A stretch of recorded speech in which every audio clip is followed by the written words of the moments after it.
اهلا بيكم في حلقه جديده يا شباب. النهارده عندنا حلقه جديده، والنهارده هكلمكم عن براوزر حلو جدا. البراوزر ده بيمنع الادز عن اي حاجه، بيديلك برايفسي اعلى، اسرع كمان من جوجل كروم، وممكن تعمله كاستمايزيشن براحتك بحيث انك تحط الثيمز اللي انت عايزها. البراوزر ده اسمه بريف هو براوزر حلو جدا، وده اللي هنحمله النهارده مع بعض، وده شكله عموما. تعالوا نجربه مع بعض بسرعه قبل ما نحمله. بس دورت على القناه بتاعتي هنا، هي دي القناه بتاعتي. يا ريت يا جماعه تعملوا اشتراك ما تنسوش عشان ده يساعدني جدا. فمثلا تعالوا نفتح شرح اللوجيك مينيمايزيشن اللي هنا، نفتحه. مفيش اي ادز ظهرت حرفيا. لو فتحنا مثلا الفيديو ده بتاع دي مورجانز لو،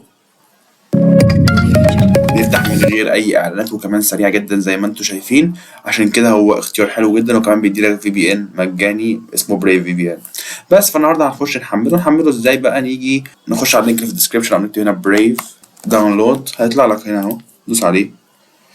الموضوع بسيط جدا يعني، جيت بريف فور ويندوز، وبعدها هيقول لك الطرق ومش عارف ايه. الموضوع بسيط. لو نحمل هنا ندوس عليه وندوس ران بعد كده، وبس هيقعد يحمل شويه، واول ما يخلص هرجع لكم.